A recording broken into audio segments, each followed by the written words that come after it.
Hey guys, well, you can see a chicken coop I just recently built. This is a portable or movable chicken coop here. It's got a automatic door on it that opens and closes automatically. Let me go around here to the other side of it. It's metal cased here. Let me go ahead and open up the door.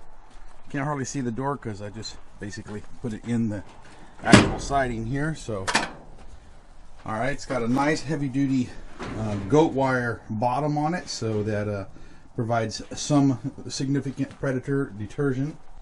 They are deterrent here, and so here's our automatic door opening system here. Okay, let me move up here and down here, and you can see inside. Basically, we've got these roosts here, and this portable roost here will probably accommodate, I would say, maybe 40 to 50 chickens easily, depending on the size of the chicken that you have in here.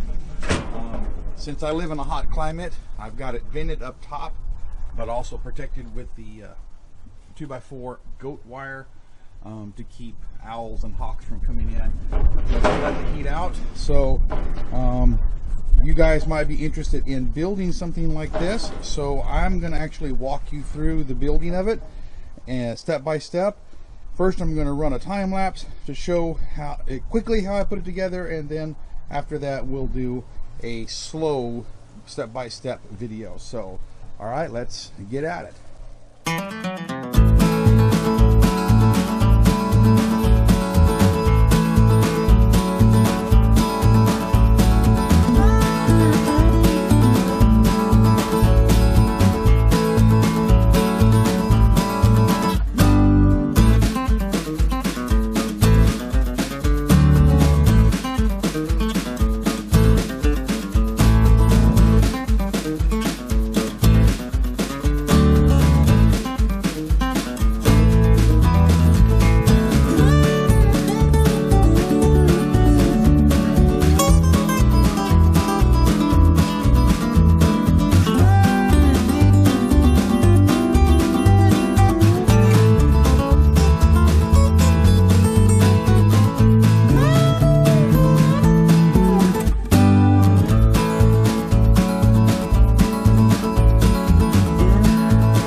Alright, let's start putting this thing together. So there'll be a complete materials list in the description of this video, so you'll know all the parts. The first thing, we're going to get the two 4x4 treated posts and do a 45 on each end of them. These are going to be the skids, and we're going to need to saw them off. I'm going to be working with a little portable 18-volt Makita cordless saw. This is my old Makita saw. I bought it back in the 90s, and you originally had those nickel cadmium batteries on it, and of course those went out of style. It's a really good Makita saw, and I bought this little adapter off of Amazon.com here that allows me to use modern lithium-ion batteries on this old saw, so I can put it back into use, and so it's a pretty good thing. So let me get it plugged in here and get ready to use it, and this is what I'm going to build the whole thing with. So let's cut it off here. Alright, so get it cut on one side, flip it over, and I'm using the little speed square here to guide me, and we'll just take that off, and we're going to do that on all other four ends of the two 10-foot long 4x4 posts. Okay, once you get that done, now we've got the 10-foot skid here, and we're going to need to mark off where our rising posts, we're going to do 4x4 posts coming up, but we need to mark them off. So the outside diameter or perimeter of this chicken coop is going to be 8 foot outside. So we're going to put 2x4s on the outside of the riser post, so we need to actually have 8 foot minus 3 inches, because the 2x4s are approximately 1.5 inches wide, so I'm going to mark 13.5 inches from the end of the skid. Alright, so now we're going to pull 8 feet from that mark minus 1.5 inches, which is actually 94.5 inches, and that's going to be the outside of the other upriser posts.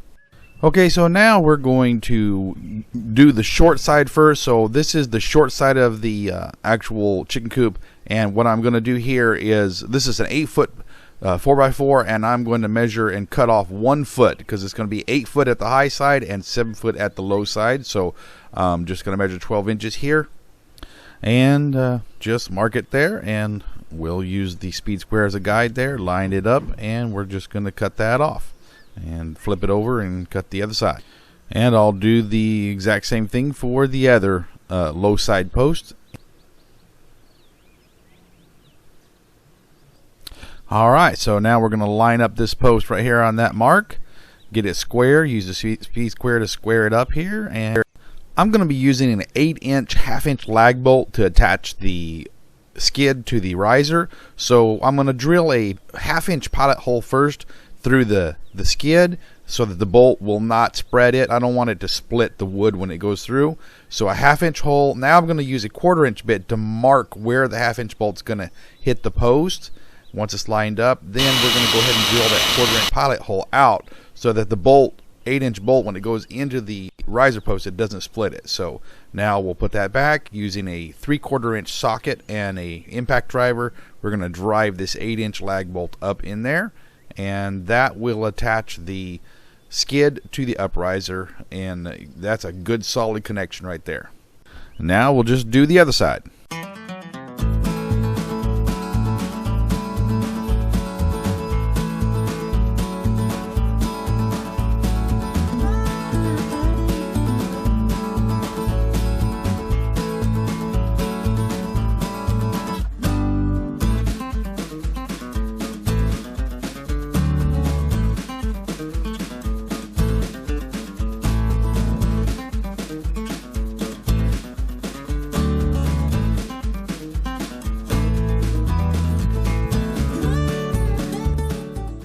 Now the only thing different on the tall side is we're not going to cut the uprisers off. We're going to leave them at 8 feet.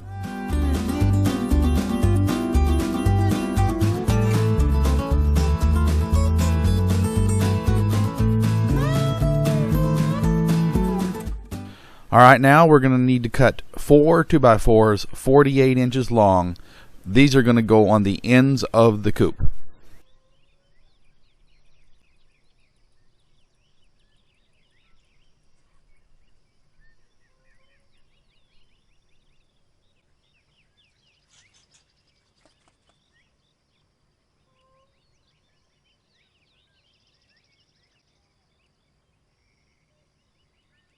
Okay guys, so last night my camera quit on me and I didn't actually get to film the part where I put the 2 lower boards on here. And so you can see they're there and they're hanging over 1.5 inches past the edge of the 4x4s there. And you see the skids down there. So now I'm going to go ahead and put the top 2x4s on and build the structure. Due to the camera failure last night, you didn't see me actually make the measurements, and you see that line on the post there. That's at 7 feet from the bottom of the skid, or 7 feet from the ground. So the top 2x4s are going to be placed at 7 feet. The bottom 2x4s are going to be placed at 24 inches from the ground, or 2 feet from the ground. So the top of the top 2x4 is at 7 feet, and the bottom of the bottom 2x4 is at 2 feet. Okay? And as you can see, I'm letting the 2x4 hang over 1.5 inches past the edge of the post because the other 2x4 is going to come up to it.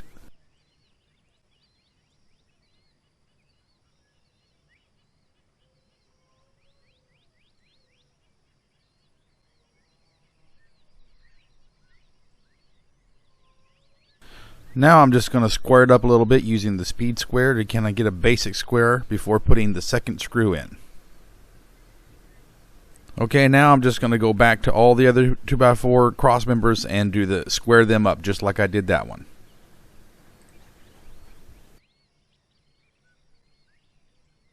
Now we're going to measure inside corner to inside corner across this space right here. And that's going to give us a piece that's going to provide structural integrity for the frame, and also later is going to be where the roost boards are going to be fastened to. Now we'll just mark the angle here that we need to cut on the bottom and on the top.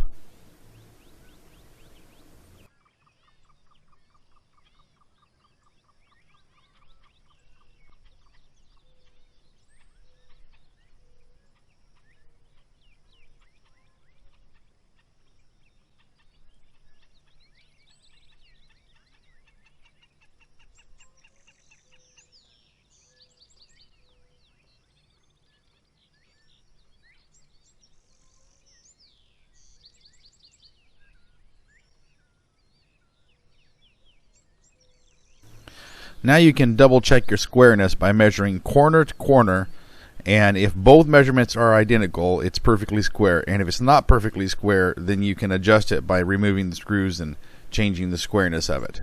But I'm pretty square right here. Alright, so now we're going to do the same exact thing for the opposite side here.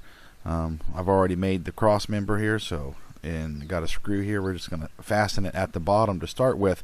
This side is a little more out of square than the other side was, so before I put the other screw in the top and secure it, I'm going to go ahead and take a measurement across from corner to corner, and that will tell me which way to move it to get it back into square. So I've got to tilt it that way a little bit to get it right. And what you do is you take the difference of the measurement and then you divide it and add it to the other end, and that's how you get it square. So once you get the measurement exactly the same on both sides, go ahead and fasten it in that place right there, and that will hold it square, and now you have a perfect square. And just go ahead and put a couple more screws in for good measure. Okay, now you're going to need to cut two 2x4s at 93 inches, and these are going to be your long horizontal boards.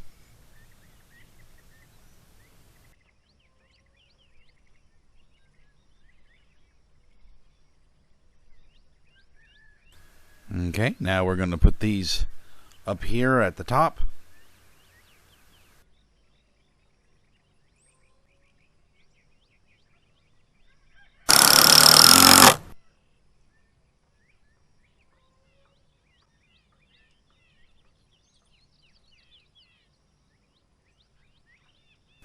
So we're just going to do the same exact thing for the other side, get this 2x4 on, and then move on to the next step.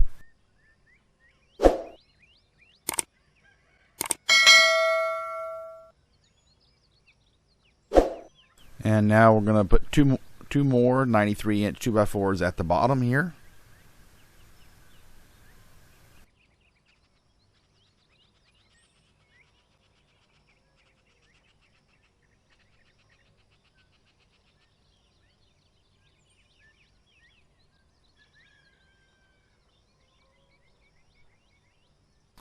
Now we'll just go over to the other side and put the other board in over here.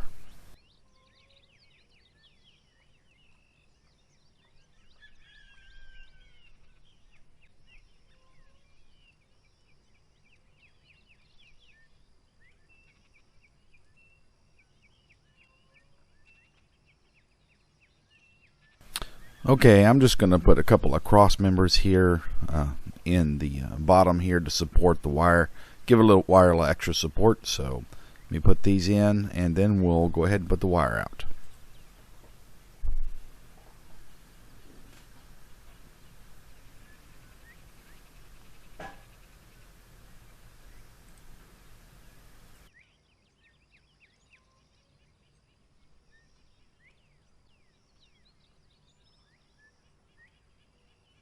We're just going to roll out some wire on here.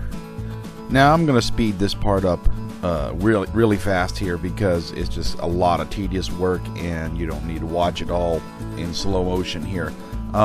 You'll notice I'm using a pair of pliers in this video to work with this wire, and these are iron worker pliers. They are a special kind of pliers for working with wire and steel. And if you don't know what a pair is and you're going to do any kind of fencing, you really need to invest in a good pair of ironworkers pliers, and I will throw a link to the pair that I'm using in this video in the description of the video, so you can find those there. And this is going to run into the night, so let's just watch this process and I'll explain what I'm doing if it's important.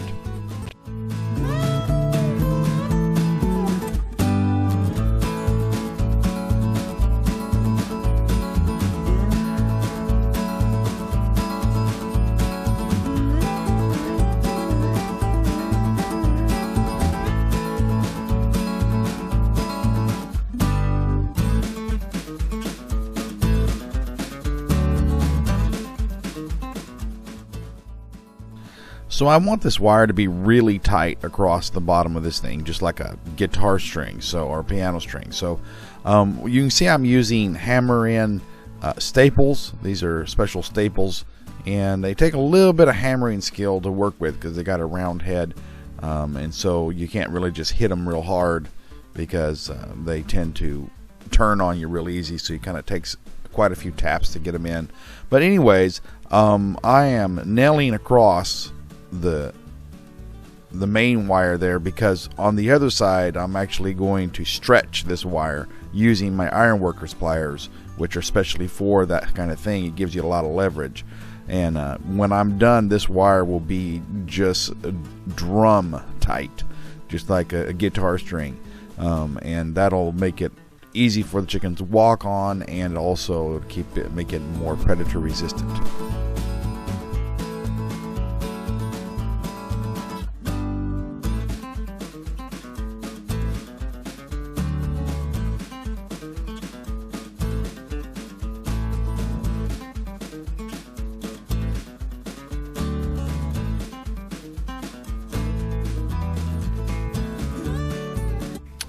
Okay, so here's where I'm going to stretch the wire using the pliers. The ironworkers pliers, it has a really good leverage, and it holds on to wires, so you can pinch and pull down and stretch the wire. You can actually break the wire. You can stretch it so much with these pliers. And so what basically, I stretch it, hammer the staple down to hold it in place, then bend it back over and twist it down, and then that's just basically stretching that wire across. So there's a staple on the other side, which you saw me put in, and then I put all these staples in, and so now just stretch it, hammer it down in there, and bend it over and lock it down, and that is gonna end up super tight here.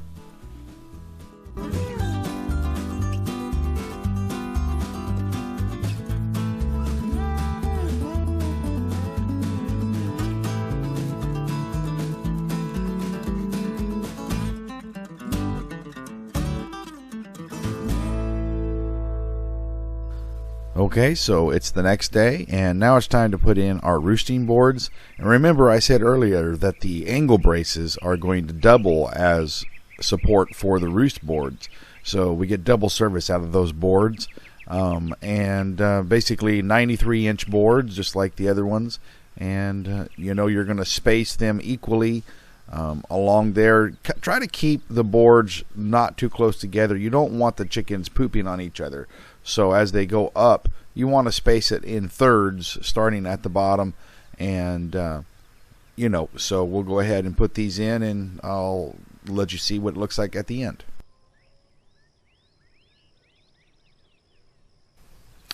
Okay, so now I'm going just to basically cut the angle on the top of the 4x4. So I'm using this 2x4 to mark it, and you know, this is something you actually don't have to do this. You can just put the ridge board on it like it is, but since I have the cordless circular saw, the Makita cordless circular saw, this is pretty easy to do, even though it's up in the air like this.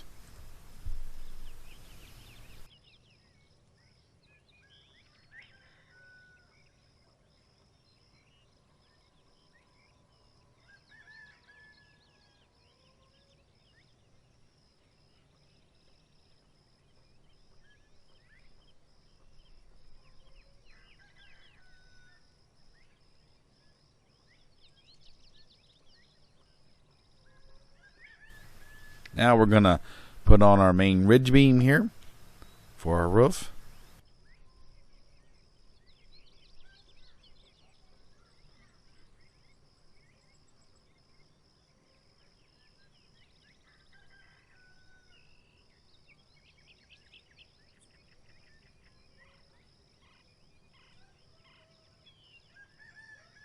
Alright, now we're going to cut our custom gable ends. This is going to be where our wire is going to attach. So I'm just putting the 2x4 up here and using the existing cross member here to mark the angle I need to cut.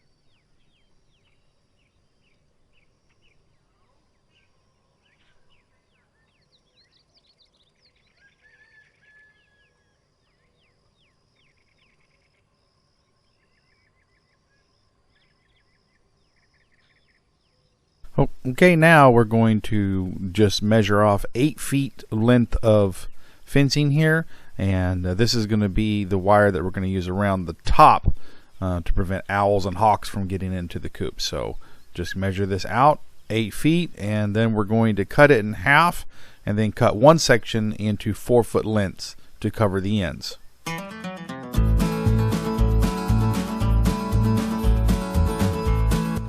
Now I'm just using one of the 4-foot pieces I made to cover this end. I'll use the other 4-foot piece on the other end, and then the remaining 8-foot half piece will go on the front of the coop.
Alright, it's time to put our metal roof on here, and this first sheet is the most important one. It's the one that has to be square with the structure, so I'm going to take some time, measure it out, and divide the hang off amount between the top and the bottom, and once I get it square, then the rest of it will just pop right on.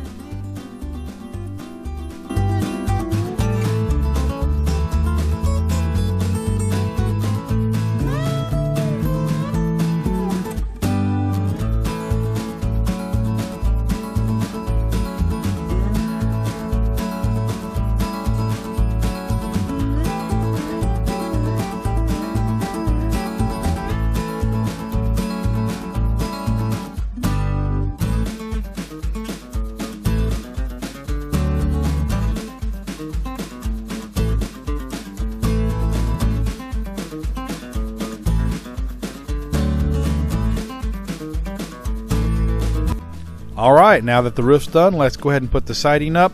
I want to make a special note right here to explain that if you follow my design specifications for this coop exactly to the letter, then you will not have any excess metal left over, and you will not need to make any large substantial cuts in the metal. I have designed this coop so that when you're done, there'll be no leftovers and everything will work out perfectly. On the corners, you can cut the corners if you want to, but I just prefer to wrap them around. It's easier and you don't have to make long cuts in the middle. On this next one, this is where the chicken coop door is going to go. So depending on which model you buy or the size, you have to cut that out. And this is something that's easier to do before you put the panel on. So I'm going to go ahead and make the proper measurements and cut out the door.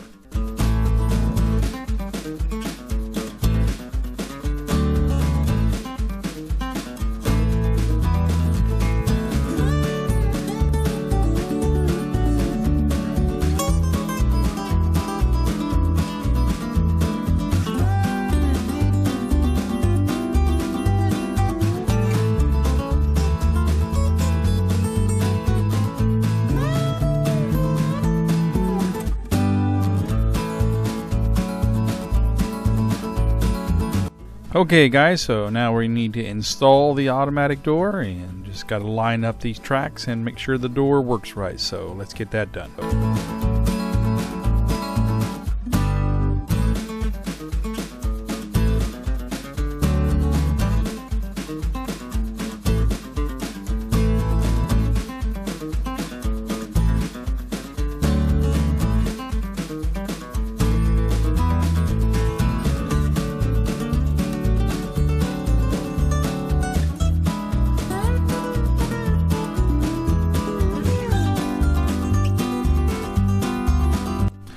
Alright, so now we need to build a door jamb. We're going to use a single sheet of the siding to actually make a door as wide as 36 inches basically, and this is just basically going to be the front jamb, using the speed square here to square the frame up.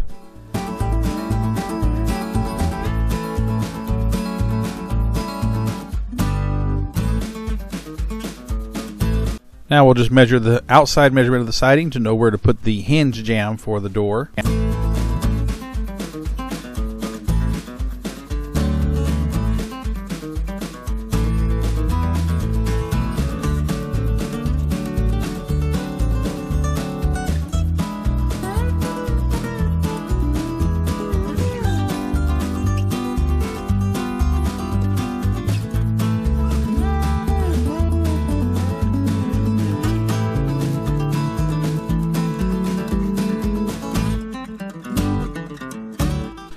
Okay, now we need to measure the opening here, and we're going to build a square out of 2x4s 1 inch smaller than the opening.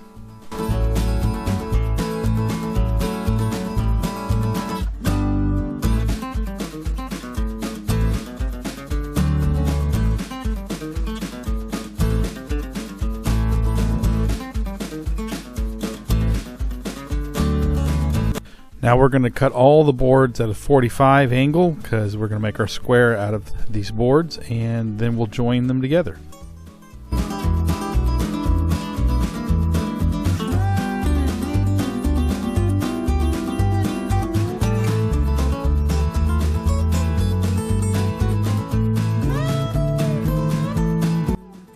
Alright, now we're going to join all the corners together to make a square out of all the boards we have.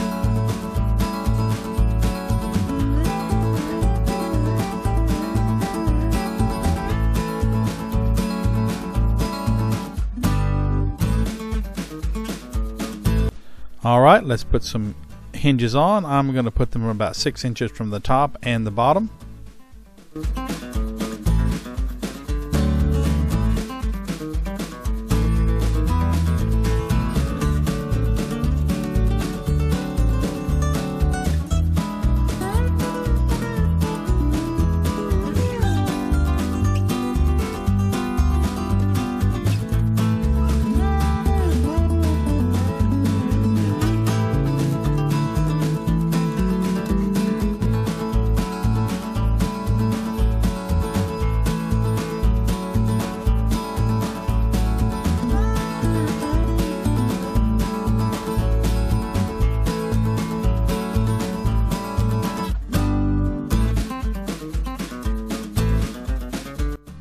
Alright, time to install the bolt.